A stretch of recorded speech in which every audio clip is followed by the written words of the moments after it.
So we've got all of our colors on there, but what we don't want is we don't want too much discontinuity. So if we see any weird spots, like here's a spot over here with too much red, too much yellow, too much purple. So I'm going to take this brush and just kind of grab and dab and mix it up a little bit more.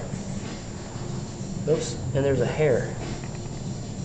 Aha, brush hair. So we're just going to kind of grab it and dab it somewhere else. Too much solid patterning in this is going to be tragic for what we're trying to accomplish. So any big white spots, we're just going to kind of take this and push it around, make it even more of a random patterning.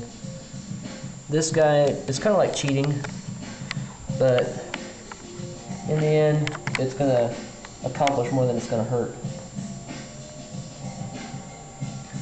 So, because you don't want the eyes on something like this big block of poo that we're working on here, you don't want the eyes to be like too involved with one spot. You want the audience to appreciate the effect as a whole, not as individual pieces. You know? So nothing too involved anywhere. Just kind of putting those white spots to death. So, too much purple in one spot, throw some brown on top of it, or red, or whatever.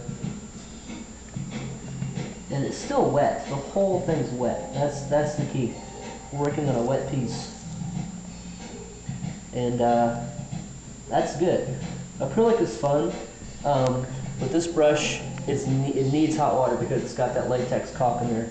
And when I cleaned off my trowel earlier, I had to use a scraper.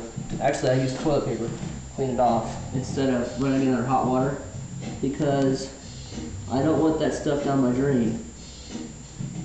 Bad for your plumbing. Once this stuff becomes room temperature, watch out.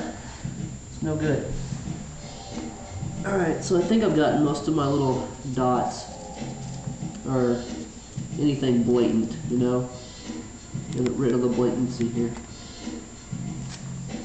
Give it a more random feel. Uh-oh, this is becoming too gray.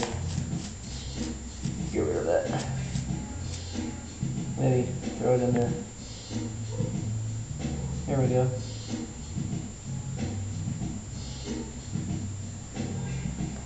Alright.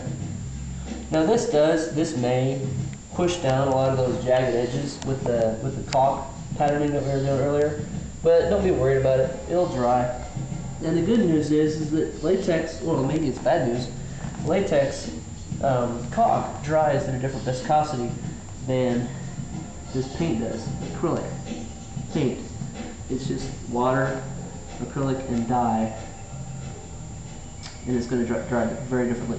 And even if we had a medium where we would use latex paint, it would dry differently too. So anyway, we'll be right back with our finishing touches after this.